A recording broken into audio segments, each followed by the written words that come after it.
नई दिल्ली के यूसुफ सराय father Anglo विद्यालय में आज 9 मई को Z5 पर पहले ही दिन फायरफ्लाइज सीरीज की लाइव स्क्रीनिंग की गई, जिसमें फादर एंग्लो स्कूल के सैकड़ों बच्चों ने फायरफ्लाइज सीरीज की लाइव स्क्रीनिंग का आनंद उठाया।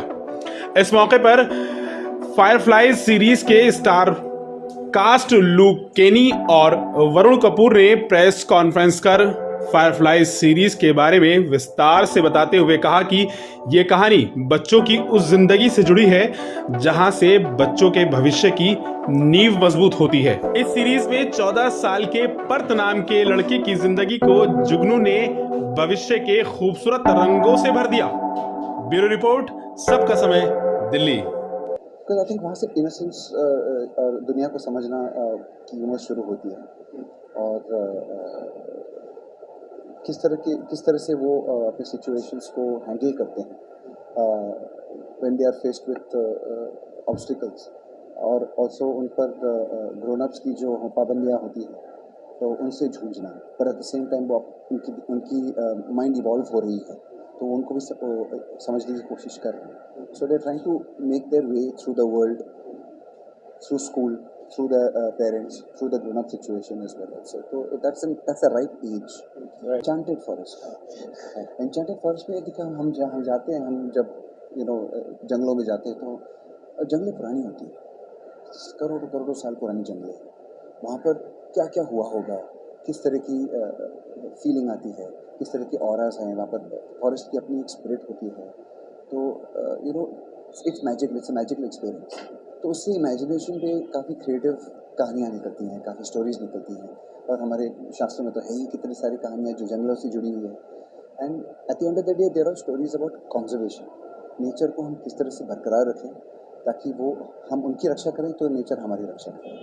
तो it is that is a thought. हमारे अंदर इतनी चीज़ें हैं जो हमने अभी तक छुई ही नहीं है. बहुत कुछ हमें अपने बारे में ही डिस्कवर करना है. सो कहानी की हमारी शुरुआत थी, आपने जैसे पूछा कि क्यों आपने 14 साल का बच्चा चूज़ किया as your protagonist. But there we are talking about failure, और वो फेलियर हमारी लाइफ में वो कभी भी आ सकता है. और वो फेलियर से बाद हमें क्या स्टेप्स लेने हैं, वो फेलियर से कैसे बाहर निकलना है, और वो फेलियर को इफ़ेक्ट नहीं होने देना, that is what also we are trying to say in our story. और कहानियाँ is a part of our life. हम बचपन में जैसे मम्मी होती थी, हमें कोई ना कोई कहानी सुना के सुलाती थी, उसका एक मतलब होता था. And that plays on your character eight the end of the day, that plays on your mind. और आप जैसे जैसे आपकी लाइफ में जो भी इश्यूज़ आते हैं, कहीं ना आप कभी सोचेंगे तो अरे बचपन में मुझे ये कहा गया था तो मुझे ऐसा करना है, तो मैं शायद इससे बाहर निकल जाऊंगा. सो आपको जो भी सिखाया जाता है, बताया जाता है, आप उसके दौरान ही आपकी लाइफ है ना वो फॉर्म होती है, उसके दौरान ही आपके एक्शंस वैसे होते हैं. और एक बात जाके आप बड़े हो जाते हैं, देन यू रियलाइज़ कि मैं आज ऐसा हूँ क्योंकि मेरे साथ बचपन में ऐसा हुआ था, मेरी फैमिली में ये हुआ था, मेरे मेरे फ्रेंड्स के साथ ये हुआ था. सो जो हमारी पूरी सोशल कंडीशनिंग है, जो हमारे सक्सेस है, वो फेलियर है, आई बिलीव कि a lot comes from my childhood. As an actor also मैं बोलूँगा बहुत सारी ऐसी चीज़ें हैं जो मैं आज करता हूँ मेरी परफॉर्मेंस में. बहुत सारे इमोशंस है, वो बहुत सारे चाइल्डहुड से कनेक्टेड, मेजरली चाइल्डहुड से कनेक्टेड है. सो आई थिंक वो childhood is the right time to plant a seed, और बच्चों को समझाना कि लाइफ क्या है. Life is not just about a failure, and life is not just about being successful also. Life is a complete circle.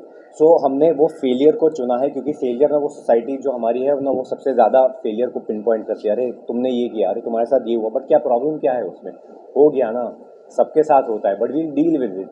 And as a family and as a society and as teachers also and as friends also, it is very important कि आप समझें अपने दोस्तों को school में भी कि वो फेल हुआ तो इसका मतलब ये नहीं है कि वो इंसान खराब है या दोस्त खराब है, वो सिर्फ फेल हुआ है, उससे ज़्यादा और कुछ नहीं है उसमें. सो आई थिंक 14 साल की पहले की जो उम्र होती है, जब से let's say if you take it 5 साल से लेके 13 साल तक या 14 साल तक हो, वो हम हमारे पेरेंट्स की छत्र छाया में हम गुजारते हैं. वो हमें कंडीशनिंग करते हैं सराउंडिंग्स के बारे में, दुनिया के बारे में, अपने खुद के बारे में, हाउ टू बिहेव, यहाँ पर बैठो, ये मत करो, नीचे गंदा है वगैरह, ये मत खाओ, वो करो.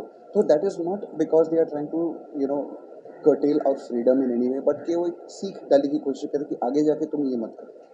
तो वो एक that is like the foundation stone of our development, ताकि जब हम 14 साल के होने लगे, 15 साल के होने, हम अपनी खुद की सोच बनाने लगे, ये वो फाउंडेशन हमारे साथ रहती है। तो और अपनी बाकी आगे जाके हमारी चॉइस होती है कि हम वो करें ना करें।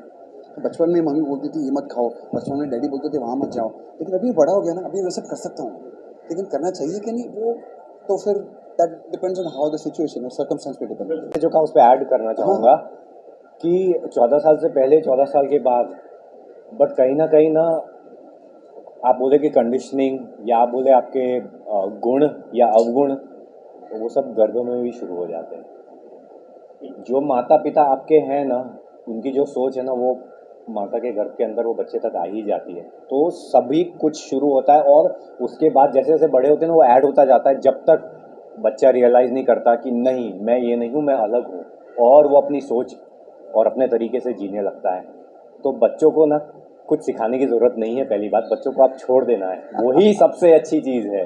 उनको छोड़ देना है, जितना जल्दी बच्चा छूटेगा, फेल हो रहा है, पास हो रहा है, जो कर रहा है, वो सब सही कर रहा है।